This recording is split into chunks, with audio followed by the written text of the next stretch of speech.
우리는 보통 젊을 때부터 쉼없이 달려갑니다. 50세쯤 되면 한번 멈추었다 가야 한다는 걸 누구나 알고 있죠. 하지만 잠시 쉬었다 간다는 게 현실적으로 참 쉽지가 않습니다. 50이라는 나이는 이제 인생의 후반전을 위해 준비를 해야 할 때인데요. 멈춤이 왜 필요한지 한번 보도록 하겠습니다. 삶을 변화시키는 채널 Change My Life입니다. 오늘은 박영규 님의 책 50에 이른 노자에 나오는 메시지 중 하나를 소개해 드리려고 합니다. 출판사는 원앤원 북스네요. 그럼 시작해 보겠습니다. 한 걸음만 더 하는 순간 멈추는 지혜가 필요합니다.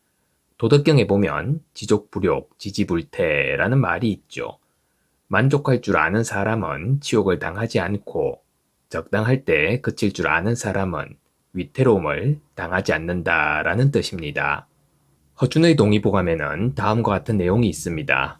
소화가 잘 되는 음식을 위주로 천천히 조금씩 먹는 게 최고의 건강 비결이다. 저는 이런 내용을 읽은 후 식습관 두 가지를 고쳤죠. 첫째, 빨리 먹는 습관을 느리게 먹는 습관으로 바꿨습니다. 숟가락을 들자마자 누가 쫓아오기라도 하는 것처럼 급하게 먹는 게 예전의 제 식습관이었는데 요즘은 세워라 내워라 하면서 천천히 먹습니다. 아내와 딸아이가 숟가락을 놓은 후에도 한참 동안 식탁에 앉아 뭉거적거리죠. 그러다 보니 자연스럽게 제 담당인 설거지가 늦어집니다. 하지만 설거지가 조금 늦어진다고 큰 탈이 나진 않죠. 대신 내장 건강이 눈에 띄게 좋아졌습니다. 예전에는 툭하면 장에 탈이나 병원 신세를 졌는데 요즘은 배가 아파 병원을 찾는 경우가 거의 없죠. 또 하나 고친 건 많이 먹는 습관입니다.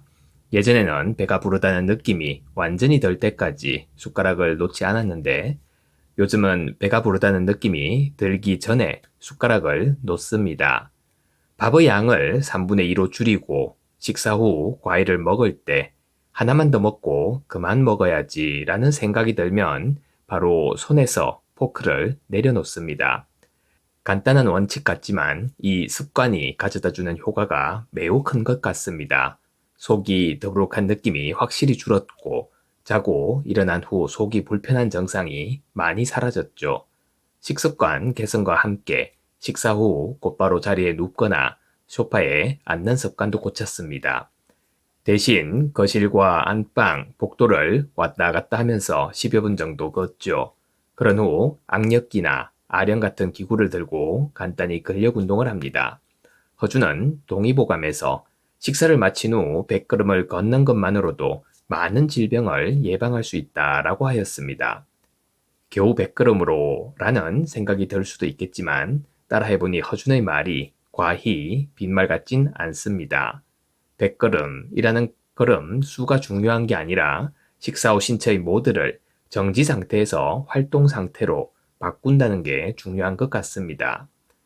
남자보다 여자의 평균 수명이 긴 건 습관의 차이에서 기인하는 바가 크다는 게 제 생각입니다.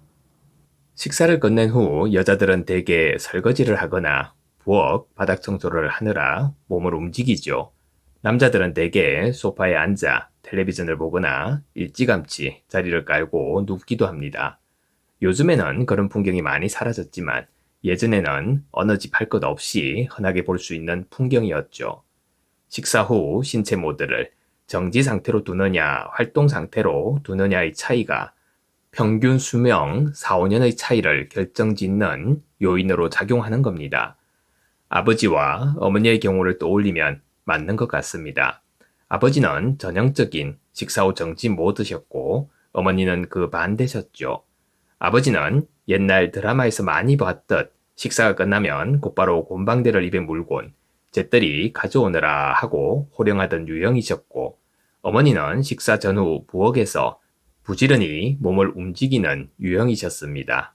80살 초반에 돌아가신 아버지와 90이 넘도록 살아계시는 어머니의 수명은 벌써 10년 이상 벌어지고 있죠. 저는 인생의 반환점을 돌아 나이 60줄에 접어든 남성입니다. 제가 아버지를 닮아 지금까지도 여전히 식사 후 신체 모드를 정지 상태로 유지하고 있었다면 탈이 났을 겁니다. 다행히 저는 조금 늦었지만 그런 습관을 고쳤죠. 그 때문인지 몰라도 예전에는 걸핏하면 몸이 고장나 자리에 누웠는데 요즘에는 비교적 건강하게 잘 지내는 편입니다. 일상에서도 한 걸음만 더 하는 순간 바로 멈추는 습관을 들이고 있습니다. 마트나 백화점 같은 곳에 가서 물건을 살 때 손에 집어 들었다가도 이게 꼭 필요한지를 따져본 후 그렇지 않다는 판단이 서면 곧바로 진열대에 다시 내려놓습니다. 원고를 쓸 때는 한 꼭지만 더 쓰고 쉬어야지 하는 생각이 들 때 바로 마우스에서 손을 떼죠. 허준의 동의보감이 하나의 계기로 작용했지만 그보다 인생 후반전에 접어들며 읽은 노자의 도덕경이 근본적인 요인으로 작용했습니다. 도덕경에서 저는 멈춤의 지혜를 배웠죠. 노자는 말합니다. 명성과 몸 중 무엇이 더 중요한가? 몸과 재산 중 무엇이 더 중요한가? 얻는 것과 잃는 것 중 어느 쪽이 더 큰 병인가? 지나치게 좋아하면 크게 낭비하고 너무 많이 쌓아두면 크게 잃는다. 만족할 줄 아는 사람은 지옥을 당하지 않고 적당할 때 그칠 줄 아는 사람은 위태로움을 당하지 않으니 오래오래 삶을 누리게 된다. 봄, 여름을 지나 가을로 접어들면 왕성하던 식물들에서 물이 빠지고 단풍이 들기 시작하듯 사람의 신체도 나이 50을 넘어서면 서서히 물이 빠집니다. 그럴 땐 마음만 앞세워 성성한 시절처럼 행동하다가는 화를 당하기 쉽죠. 사람마다 정도와 결이 조금씩 다르겠지만 대체로 인생 후반기에는 삶의 무게중심을 공성보다는 수성에 두는 게 현명합니다. 나이가 들수록 욕심 앞에서 걸음을 멈추는 지혜가 필요한 거죠. 삼국지에 보면 유방을 도와 천하 통일에 큰 공을 세운 한신과 장량의 경우가 그랬습니다. 한신은 내친 김에 본인이 황제가 되려고 한 걸음 더 내딛다가 목숨을 잃었죠.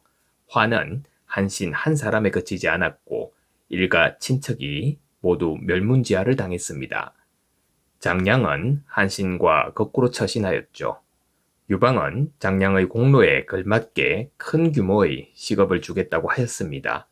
하지만 장량은 토사구팽이 권력의 속성임을 잘 알고 있었죠.